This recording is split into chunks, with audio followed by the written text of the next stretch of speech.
Hello, I'm Elaine Stevens, and I want to welcome you to Art Beat.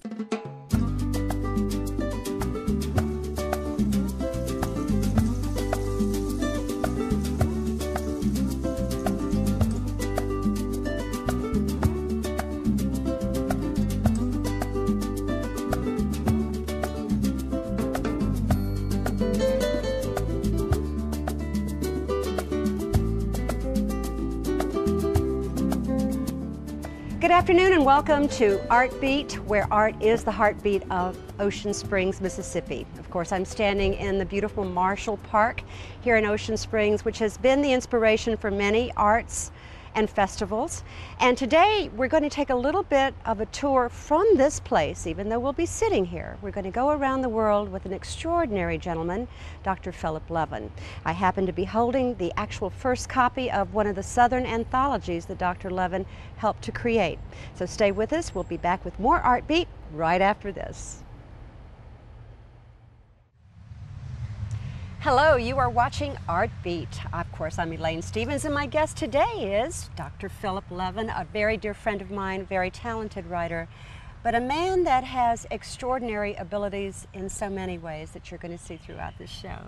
Well, Philip, welcome to Art Beat. So happy to have you. Thank you for inviting me. Yeah. Good to see you again, Elaine. I have a stack of things here, by the way, everyone, which he has contributed to many of these, and this isn't all. He's an extremely prolific writer.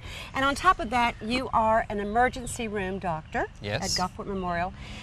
I'm a writer, but every time I talk to him, I get very sort of guilt-ridden because I never have the time or take the time to write. Where do you find the time to do all this?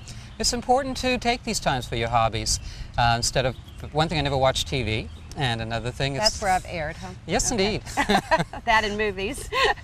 We all have these desires burning within us to create something, to leave a legacy. So you just have to make the effort to realize this is important to me and I'm going to make sure it gets done a little bit at a time. You don't have to write every day. I work 12-hour shifts in the emergency room, so there are days I can't do any of that. But there are other days that I'm off. I can work 3 or 4 hours and do the things I like and enjoy creating. And apparently it works for Philip, because I have to tell you, he has come up with so many wonderful publications of his own, but he's also helped other people publish their works and create anthologies. But the first thing I want to talk about is Inheritance. This was your first book. This was a murder mystery, right? This is my murder mystery. Tell me what the inspiration was for this. I think that Sherlock Holmes was my hero as a youth. We all grew up reading these type of things, and I just love the idea. Murder mysteries are very creative. You have the ability to develop a whole world with an importance. There's a murder, of course, and that's one of the most heinous crimes in existence. So it creates a need to solve it, to get justice, and sometimes revenge. So working with that premise, I developed this plot involving all the drives of human nature. This is a young woman who is a columnist, and she is driven to write her feelings, even though a lot of times the things she writes in the columns are very controversial. The opening scene, she writes a column about a man who she accuses of murdering his wife, and so the man gets angry and starts stalking her. There's all this conflict and suspense as the plot twists and turns throughout. What's most interesting for me about this book is its unique style, in that there are 3 different styles. There's the columns, like a newspaper column, which we're going to read a little bit of in a moment, and then there's the regular plot, and also there are police interviews that I see that. Look like plays. So it gives it a whole unique type of feel to it. I think that's what's so fascinating about Philip's writing, is that he does a lot of diverse types of genres. But what's a little scary sitting here next to him alone in the park is that writers tend to go with what they know. And if you know murder, I'm getting up off this bench right now. How did you know about this? How did you know how to do this? Well, I know a lot about murder. I see a lot of it in the emergency room. In fact, I've developed great plots for several of these books about different ways to kill people because of the different... How pleasant, isn't it? Yes, it's great to have all these great experiences. Insight into human nature, as well as the ability, how the human body works. Well, now that forensically, I would say, would help you in doing something as detailed as this. I was a medical examiner. I'm an official medical examiner for the state of Virginia for several years. So, I always find out new things about fellows. yes. Well, he's going to read a little bit from Inheritance for us, and we've selected something, but if there's something else you'd rather read, please feel free to do so. But I think this one is called Masked Varmint. This is a chapter in the book, is it not? Yeah, this is, as I mentioned, the heroine is a columnist, and she writes these columns every day, and this one is one of those. And she writes in a very, although the whole book is not written this way, but she writes in a more florid type romantic style than the rest of the book. Masked Varmint. Have you ever noticed how some people remind you of animals? Yesterday, I interviewed a prominent land developer of this town, Barbara Dupree. With her stooped figure, active hands, and large glasses, she makes a remarkable portrayal of a raccoon. I remember as a child staying at my father's home in the country. A determined raccoon kept raiding our garbage cans. My father tied down the lids, and the creature untied them. Dad attached bungee cords. The next morning, the shredded pieces decorated the porch. Dad built a large wooden box with a heavy lid. Darn if the raider didn't figure out the sliding door mechanism. It goes on, and let me finish this with the last paragraph of this little article. Yet people are not raccoons. We live not in a self-serving vacuum, but rather in a mutually dependent society. By forcing her will over the countryside, Mrs. Dupree disregards the aesthetic needs of the populace. We all love the cute raccoon, except when it's making a mess of our space. So is that a metaphor for people in your life? Indeed it is. Okay. At least a metaphor for this woman, but that's true for people in general. Sure. That's what the book is about, how, and all good writers will do this, they write stories about people they know, take the characters and develop their characteristics and you incorporate them into a book. Now, I noticed that you write in such detail. So, and what prompted you in this book to write in several different styles? The uniqueness of it. It is unique. Yeah. Mostly there's one voice, but you have, I mean, there's several different types of writing in there. I mean, the interview style too. I mean, have you ever sat through a police interview, Philip? I have been. Been there, done that. So you are very, I mean, you're very accurate in your portrayals. I hope so. It's a fun book. It did well. I do most of my work independently, self-publishing most of what I've done, and it gives me much more artistic freedom. I don't have to follow the rules like you were saying. Well, you have to have one voice, you have to have one type, you have to have one point of view. For a publisher, right. You have to do what's typically acceptable. So these are unique. It's made the bestseller list twice, so I'm happy with it. Bestseller list where? The local paper, the Barnes & Noble. Wow, yes. fantastic. And then it sold out its first edition, and it's just a hobby for me. I don't have any pretension of becoming a bestseller writer, but I enjoy what I do. Well, you do so much. I know that as president of the Gulf Coast Writers Association, of course he took over from me, but he's doing a much better job, and you have really... I have a different style. You have a different style. I wouldn't say you it's have a better. very hands-on style, and you're very, very good about building the membership. And Philip actually became president after Hurricane Katrina. Just before Hurricane Katrina. Just before, okay. Yeah, I stewarded the group through the hurricane and rebuilt it from, really, we lost half our memberships, more than half, and people moved away, and you had to rebuild, and we're doing pretty well now. It was not an easy task, and we're going to talk about that and how Philip Levin built back the Gulf Coast Writers Association right after this. Oh my gosh, there's a train coming. And welcome back to Art Beat. My guest today is Dr. Philip Levin.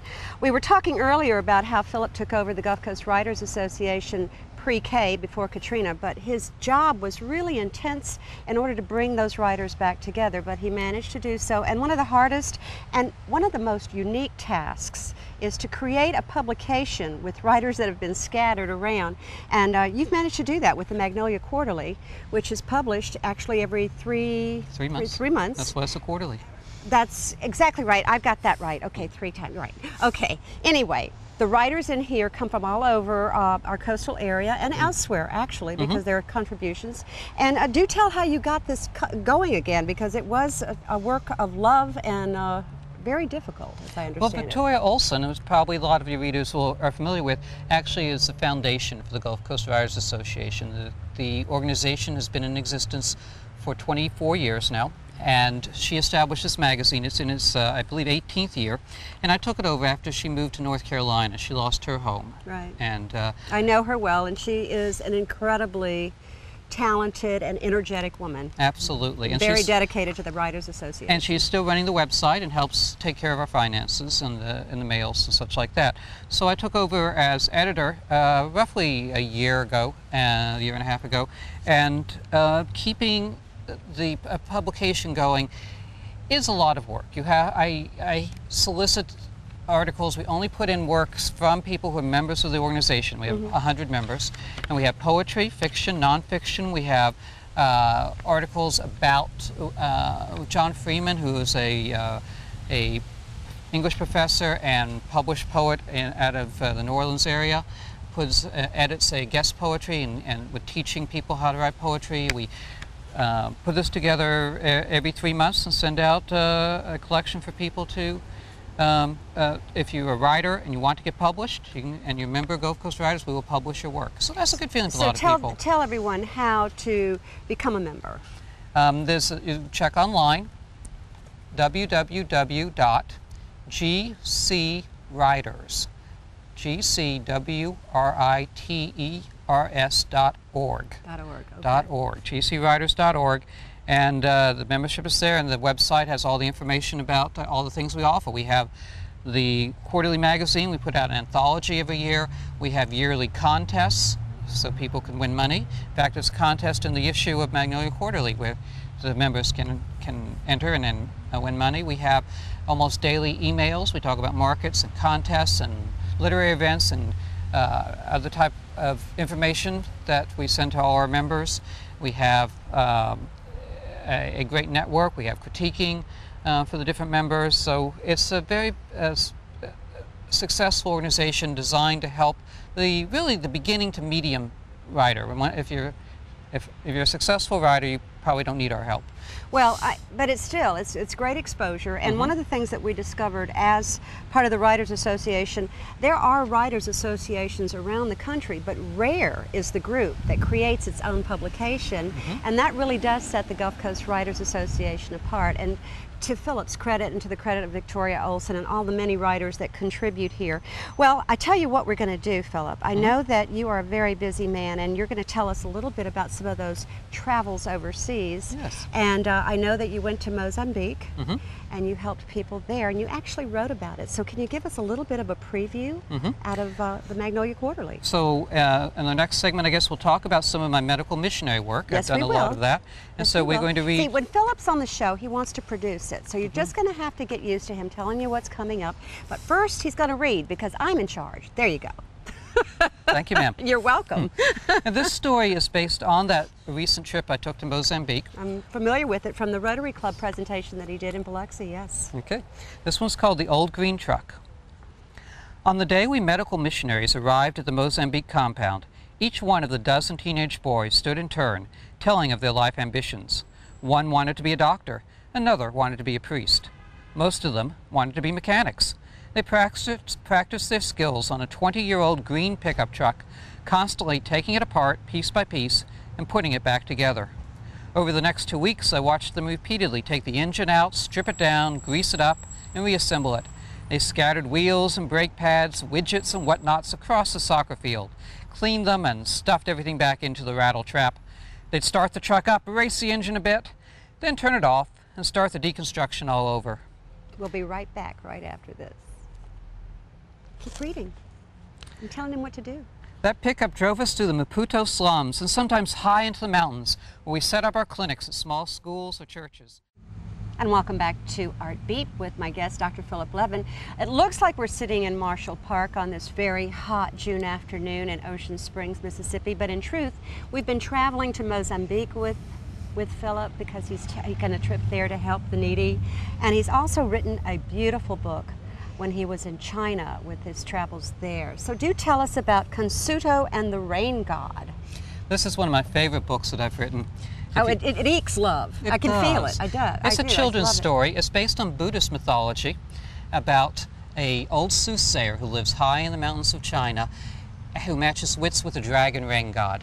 And there's a tremendous amount of morality for the children. The sense of pride will come to your fall, that doing the right thing, being patient is a virtue, and it shows this very delightful type fantasy where the dragon is portrayed with photographs. I took these photos in China. I wrote the actual fable several years ago, maybe a dozen years ago, although it's been revised several times. But the hardest part about children's stories is getting the illustrations.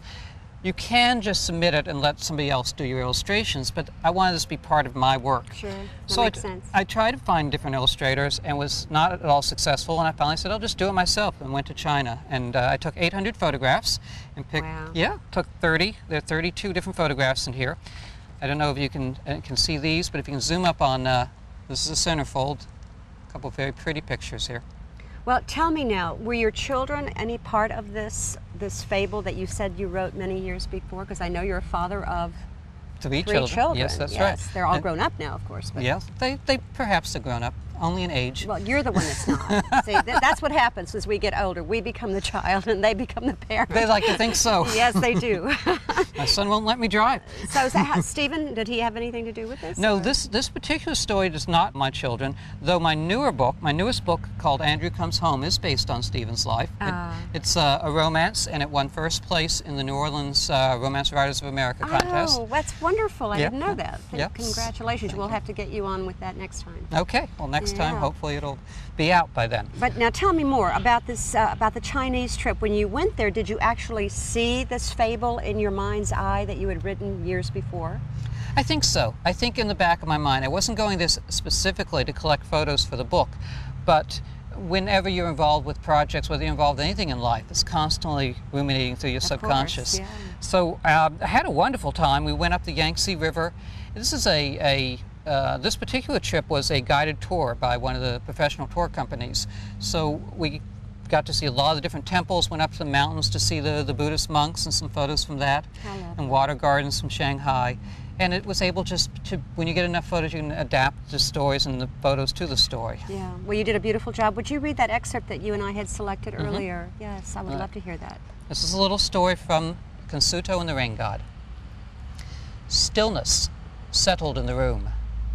The stillness of the cat stalking the cricket. The stillness of the campfire ashes at dawn. The stillness of the stargazer waiting for dusk's first twinkle. 76 villagers feared to breathe, watching Consuto's face. Bazomi's smug smile stretched from pointed ear to pointed ear. Well, you know what's amazing about this, and we will show you pictures throughout the show of what's in Consuto and the Rain God, but the way you have picked up the pace of the language and the mood of the people. I mean, you weren't there long enough to do that, so there's something inside of you that apparently when you go to these countries, you become part of that country. I mean, I sense that with the Mozambique trip, and I'm sensing it with the China trip. I think when you're in a profession where you deal with people all the time, like you do, you have to understand the people you're interviewing with. As an emergency room physician, I have to be sympathetic. If somebody comes into me and they say, for example, I'm having terrible pain in my back, some physician might say, oh, he's just seeking pain medicine. But that's not the right attitude. The idea is to try to understand where the people are coming from. In the same way when you travel to a foreign country, to Mozambique, where the people are so desperately poor, but they're very happy. They don't see poverty as their problem. That's amazing. And the same thing with China. It's not that they see their world, their life from their own perspective, and to understand them, to write a story, to develop the characters on them, you have to get into their mindset and to go there yourself and even learn the language if you can. I try to learn languages wherever I go, so I have a little slew of a lot of languages, but not Chinese. It was too difficult. It's very difficult. Yeah, it was a very hard one. So between Mozambique and China, tell me the difference in the people, and which do you prefer, or can you make a choice? Or is it difficult to make a choice like that? Everywhere you go, people are unique, they're exciting, they have their own culture and their own beauty of their way of life. So I will say that I loved the aspects of China and Mozambique and the other countries I've been to. I've done missionary work in many places. I was in Mozambique to do missionary work with a Mercy Ship organization. We were there for 2 weeks, and we lived in a small compound in the middle of of the urban area, so it was very, very poor. And a lot of the people that we saw had never seen a doctor before. Wow. Many of them had never seen a white man before. We went high up into the mountains to people who had never had medical care. And there's no communication, there's no electricity, there's no cell phones, there's nothing like that. Yet we set up our clinic in this old school building on a mountain, and within half an hour there 50 of the natives had climbed up to seek our medical care. So they have their own way of communicating to one another and getting the word out. Absolutely. And getting to you. When we arrived and set up our clinic in the compound, we took a half-hour walk around the neighborhood and said, we're having this clinic this afternoon. And within an hour, we had 250 people come to our clinic. Amazing. Word of mouth. Yeah. Amazing. Will you be going back? I may go back there. Right now, they've asked me to go to Honduras on a trip. Is that where the need is? Wherever they need people, that's where they're asking me to go.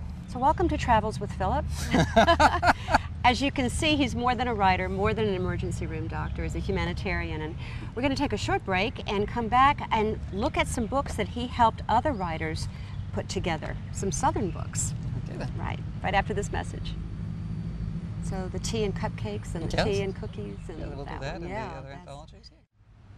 Well, in case you have just joined us, you have missed one heck of a show with Dr. Philip Levin, a very versatile man who's not only a writer, but a physician in Gulfport, a great humanitarian who travels all over the world helping others, and an anthologist of sorts here. Tea Cakes and Afternoon Tales, Sweet Tea and Afternoon Tales, these are stories from Mississippi, and Mad Dogs and Moonshine, a very enchanting title. Other stories with a taste of the South. Do tell us how all of this came about. Well, these three books are, these first two are productions of the Gulf Coast Writers Association, the organization we were talking about earlier that I'm the president of at this time. And this came about from one of the winners of the contest, Let's Write winner Dixon Hearn, suggested we put out an anthology.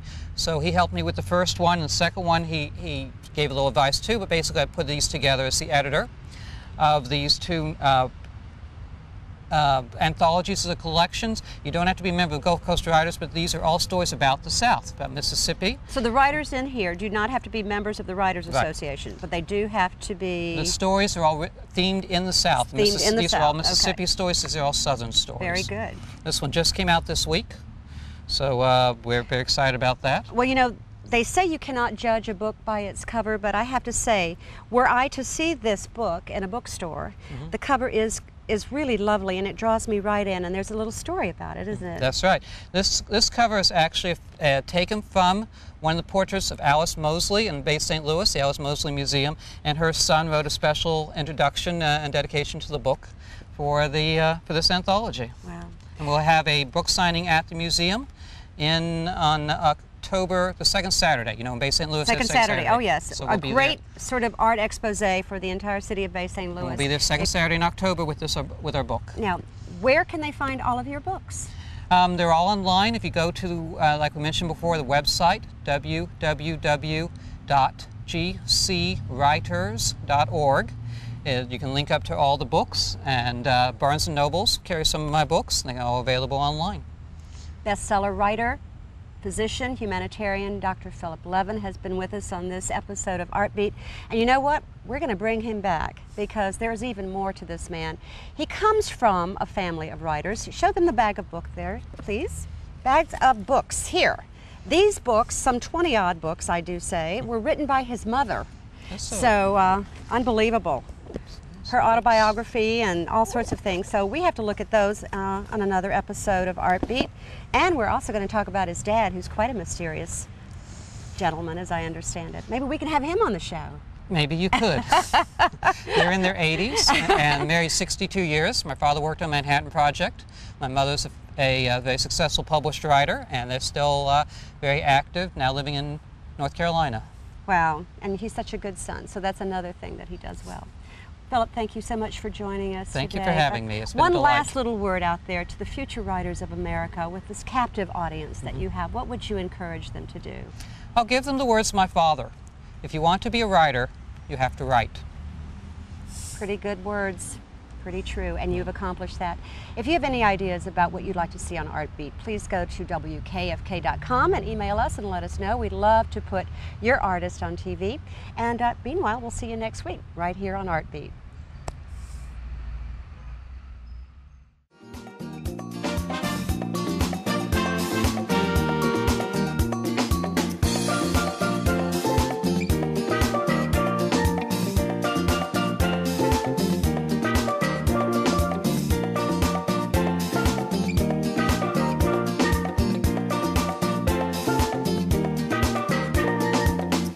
Bye.